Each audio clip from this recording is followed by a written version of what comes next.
Hey everybody, welcome to Unstoppable Entrepreneur Live. We are season 3, episode number 10. Can't believe that we have been going live for 10 weeks, actually 11, because we had some different things shift a couple of weeks ago.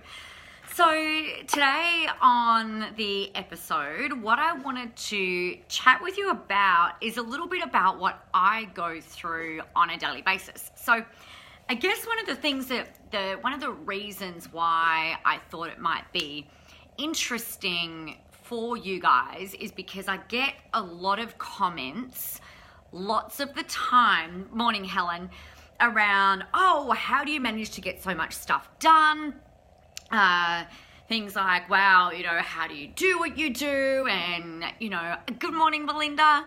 And sometimes I know that, things can look very glamorous, perhaps, and easy and things like that on your side versus maybe what the reality of it is. So you guys know that I'm all about dispensing of any bullshit and making sure that you know exactly what it's really, really like. Now, in my opinion, it is always worth it.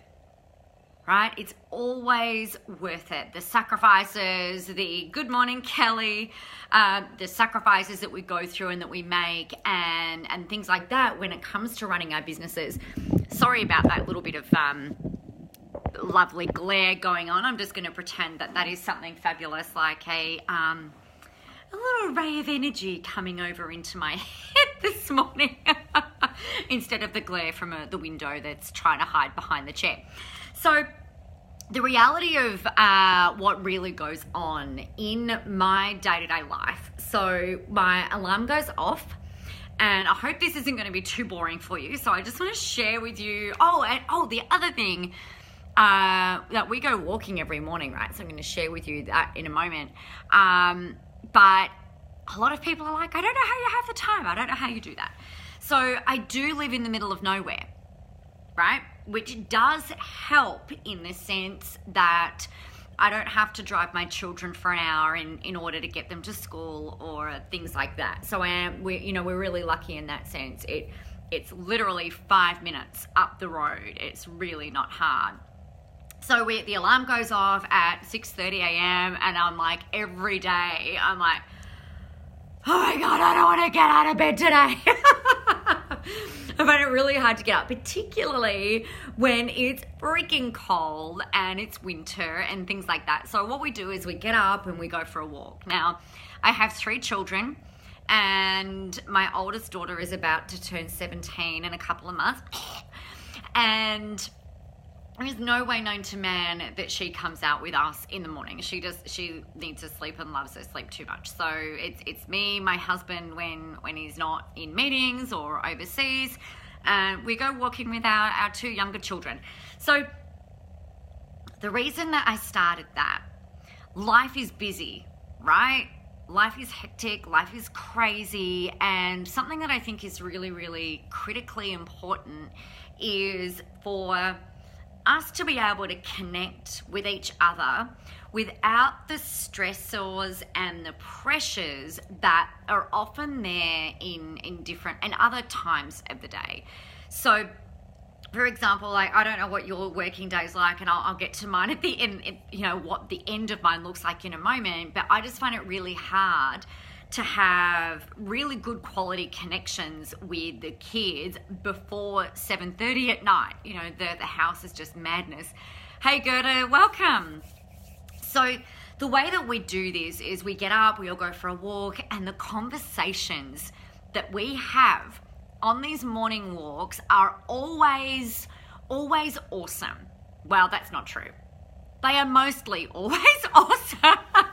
Inadvertently at different times, one of the kids will be told off because we don't get to go one way, or one of them didn't get to choose the way that we went that morning, or whatever, or, it's not always sunshine and lollipops, but most of the time it's really great conversations. Now, these conversations, we implemented, 2 sentences in one don't work, Nicola.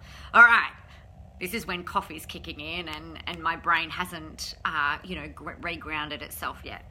So the conversations that we have aren't usually groundbreaking, deep and meaningfuls every day. Sometimes they are, but more often than not, it's about the friends that they're playing with, what they're doing at lunchtime in the playground, what they want for their birthdays. That's always a great topic of conversation, and different things like that. So what we've started doing, and there's sprinklers go off in different parts of the area where we walk. So we've got a river. I don't go in the river ever, but we go walking down by the river, and every day we walk along the river, and there's often sprinklers that will go on, and then there's big puddles, right, in the pathway that we walk on. And so I made up this thing one day where I said, right, we're going to do the puddle jump Olympics. So what that means is on our morning walks, we do different activities, so different Olympic events for the Puddle Jump Olympics. And when there's puddles, it's about who can jump the puddle the cleanest. So, right, you get more points for no splashing and things like that. Bonus points for accuracy. And if you can throw in a special little move while you're going over it and land it, bonus points all the way. So we've done these different events. So we've got the tree weaving event. We found a couple of oranges on the walk a couple of days ago, and we did like bowling and juggling and all these different things. So why I'm sharing this is that for me, this getting up probably a good hour before I really need to just helps me set the day up really beautifully. 99% of the time, we're laughing the whole way, we are joking, we're carrying on, we're all joining in the Puddle Jump Olympics. And even when it's cold, so we've been out walking, particularly in this last week, it's been extra cold, and it's been like -1, but we've got our beanies on, we've got our jackets on, and we're getting out there and doing stuff. And it just really, to me, it sets the tone for the entire day. And the kids love it. It's funny, like I'll go and wake them up in the morning. I'm like, good morning, with all the kisses. I'm like, you want to walk this morning? And they're 99.9% of the time, it's a yes. And then we get up and head it out. So that is always the start of my day. It clears the cobwebs out and we start laughing. So I'm a firm believer in start your day the way you want it to finish. So we go do that, and then we come home, and then madness commences as we're all getting ready to get ready for the school run and things like that. So I used to have a nanny that would give me a hand in terms of getting the kids to school and picking them up and organising their lunches and stuff like that. And I don't have that anymore, which is fine. And the kids are really good at getting themselves primarily ready. For the most part, right? So my youngest is 10, my next is almost 12, and then the oldest is nearly 17. So, it's still a hurry and it's still hectic and whatever else, but we kind of do the preschool hustle and get everything organised, and I take the kids to school, or my husband will take the kids to school. So by that time, I'm back home, and by 10 to 9, I'm kind of getting my head prepped for the coffee run. Right, so you guys know that we go live at 9 a.m. and on every day except Tuesday, and it's bite-sized hints and tips and things like that. Now, again, the reason that I do that is I like to, speaking is kind of my thing, right, in case you didn't know. And I love teaching, I love helping, I really want to, help motivate and inspire you guys with, what it is that you've got going on. And so to me, it's like, well, how about I start my day like that? Because two things.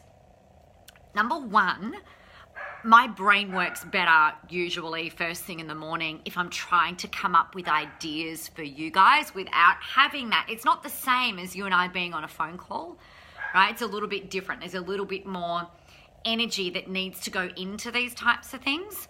And then the second reason is I always make sure that I'm looking my best in the morning, right? So I'll usually have a nice top on. I've got to make sure that my makeup's on. I've got my red lipstick on. And it's kind of like my first costume And this is the way that I think about it, right? My first costume is on and I'm ready to go. So we do the 9 a.m. coffee run. I usually film another video specifically for LinkedIn or maybe specifically for Instagram or specifically for something else if I can't reuse the content that I've created. So I'll quickly go ahead and do that. And then usually it's time for another coffee. And then I do my first costume change for the day. So the reason for that, one of my clients asked me the other day, she said, I don't understand, why do you put in so much effort to look the way that you do all day, or words to that effect? I'm like, oh, honey, hell no. By 11 o'clock, I'm in that first costume change unless I'm going to an appointment with someone or I've got something out. Now, usually that entails pulling on my, I might keep whatever I've got on my legs and just pull on my hoodie, particularly in winter because it's freaking freezing. So first costume change is kind of like done definitely before lunchtime. Usually by that point, now I start working through my planner. Now, some of you will have seen me share this online with different videos or different trainings and stuff like that. Usually what I'm doing is I'm starting to work through my planner after we've done the coffee run.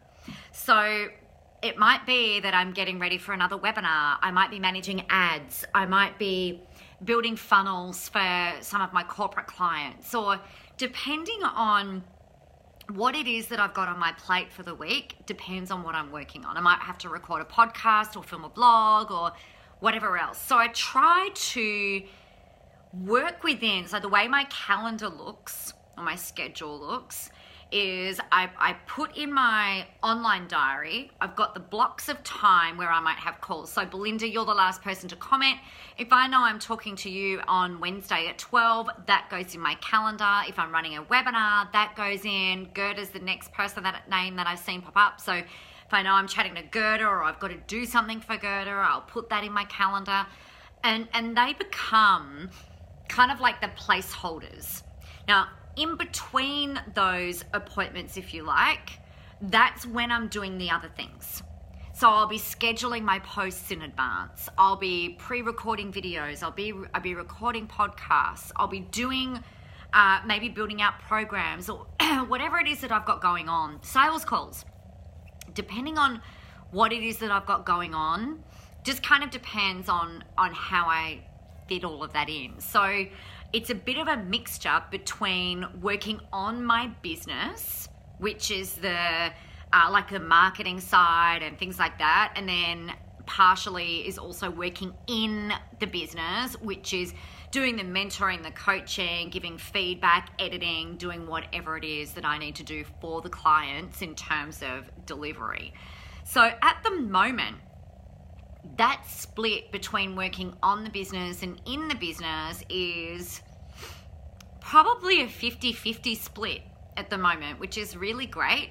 The way that I can manage that is because a lot of the delivery that I do is highly leveraged, which means that a lot of what I'm doing is in groups. So even if the groups are small, it means that I'm not always dealing with every single person that I'm working with one-on-one. Otherwise, I'd have no time for anything at all. So, and I've done that, and it's not pretty. Also, the fast track to burnout, which is really unhelpful. So for me, that's how that kind of looks. And I've got to get all of that done all before either 3 p.m. on a Monday, Tuesday, Friday, or before 3:23 p.m. on the other days, because that's when I go and do the school run. So I still pick up my kids every day from school unless I'm away. So school run, and then it's that stuff, and then I actually go back in my office. So one of the bedrooms in our house is my office, and I physically go in there. I know that might sound a little funny, but I physically go to work. So that's me. If I'm going in my office, I'm going to work. And then I work through, I go get the kids from school, come home, I'm back in my office. I often have 4 o'clock calls that I do with different people. And then I'm dragging myself out of there, like dragging myself out, because I could spend hours at about 6 o'clock ready to get dinner sorted and things like that. Oh, do you know what's really cool? I was chatting with a friend of mine about this, and cooking is the furthest thing away from my most favorite thing to do. And I was chatting with a friend of mine, and she was sharing with me that they have a roster for each night of the week when each person cooks. And I'm like, oh my gosh, I'm definitely implementing that. So if it's my night to cook, I'm running into the kitchen usually at 6 while the kids are eating their own arms off because, you know, they haven't been fed for a week. On my night that it's not my turn to cook, then I usually roll on out at about 6:30, which just gives me an extra half an hour of doing what I do. Most of the time, that is me done. I do not open emails usually after that. I might sit on the couch depending on what we're doing and you know, check out my phone, but I'm not working, like I'm not on. Unless I've had weeks like I've had in the last couple of weeks, and sometimes I'll work at night just tapping away on the computer, doing what I need to do, but I haven't really had to do that for years. So that's kind of what that looks like. Then we'll do whatever we're doing that night, go to bed, and I usually watch a TV on my phone, a Netflix show, because, you know, I'm awesome. And that's how I kind of wind down and rinse and repeat. So that's usually, I guess, that's a typical day for me. That's usually what it looks like. Weekends are all about kids and sport, and I have a very big boundary in place that doesn't very often get crossed, whereby I don't work weekends, because, you know, I really reserve that time for the kids, unless I'm running events, which is a bit of a different, you know, it's a bit of, again, like a bit of a different ball game, a bit of a different thing. So that's that. I think the key points here are that for me, I mean, it's really around you knowing when you work best, I think. And for me, I know that when I'm delivering live, I prefer, in this type of scenario, I really like getting dressed and getting polished and ready to show up live.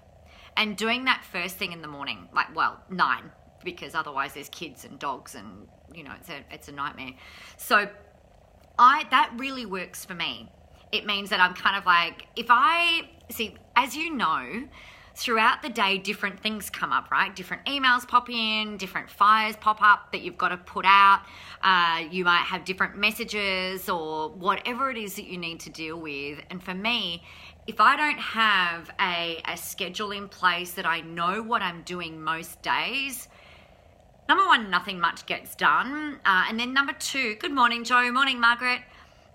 You know, for me, my day can blow out, and then the lives that I might want to do, it ends up being, it's like 7 o'clock at night. I'm like, oh shit, that's what I was going to do today. So for me, the discipline and the schedule actually gives me freedom to be able to kind of manipulate my time and tasks and day depending on what it is that I need to fit in there. So I hope that helps.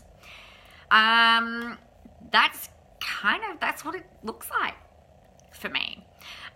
If you've got any questions, let me know. If this is helpful, let me know. And most of all, I think it's the best piece of advice that I can give to you is to know what works the best for you. And if you don't know that yet, just start trying some stuff. It might be ripping off the Band-Aid and getting the stuff done that you don't really want to do. Like, get that done first thing in the morning, right? And then start to backfill everything else. Make sure that you've got the things in your calendar or in place that you have to do. So, yeah, that's that. The other thing that I wanted to share, actually, was around motivation and inspiration. So for me, my scheduling, the way that I manage my schedule, that helps me to stay motivated. That might sound a little, but for me, it really, really helps me to stay on track. Yes, I still have days where I don't freaking want to play anymore. So it was interesting. on Sunday morning. I can't remember if I shared this with you guys yesterday. On Sunday morning, I woke up feeling really anxious and kind of like I felt my chest was really heavy and I felt anxious in my stomach, like right in my solar plexus area. And I was like, what's that all about? And I had been thinking in the middle of the night, I must have woken up thinking about sales and marketing spy school. And I've got a goal that I want to hit in terms of how many people I'd love to have in the room and the number that I need to hit in order to break even. And I'm not there yet, which is fine. But I had this moment where I've woken up and I'm just like, oh God, I felt really overwhelmed. I'm like, oh shit, what if I don't sell anymore? What if nobody else wants to come? What if I can't sell any more tickets? What else was I thinking? I've had a really great month in terms of new clients and building momentum and stuff like that. And I had this it's so interesting. It was like this moment, which was a long series of moments actually, on Sunday, where it's just like, oh fuck, what if I can't back it up? What if I've gone and fluked it? Now, I haven't thought like that literally for years. I remember in 2013 having a conversation with a mentor of mine when I'd hit massive revenue goals. I was doing $1 million a year, and from doing not very much the year before, I grew really, really fast in the space of about 12 months. And I remember having a conversation with my mentor at the time, just saying, oh my gosh, what if I fluked all of this? I don't want to be building a house of cards and with the slightest little puff of wind, it all kind of falls over. And it used to get me really anxious early on because I was worried that I wasn't going to be able to back it up month in, month out. And I did, right? But we've taken some knocks over the last couple of years, and I think it was really interesting that on Sunday I've woken up and it's like, well, shit, what if I'm building a house of cards again?